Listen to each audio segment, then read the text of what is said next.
کہ वज़ीर-ए-आज़म इमरान खान साहब ने ये कहा है कौम के नाम पे कि आप तैयारी करें, मुल्क में आम इंतखाबात होने वाले हैं, एक बार फिर होंगे और साफ शफाफ इंतखाबात होंगे तो पाकिस्तान तहरीक इंसाफ इंशाअल्लाह ताला स्वीप करेगी। कल के लिए, कल 26 जुलाई 2024 के लिए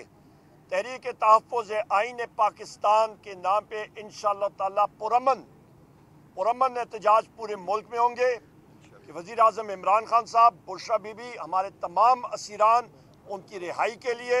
महंगाई के ख़िलाफ़ और पाकिस्तान में अमन के लिए और ताज़ा फ्रेश इलेक्शंस के लिए ये प्रोटेस्ट और ये पुरअमन एहतजाज होगा।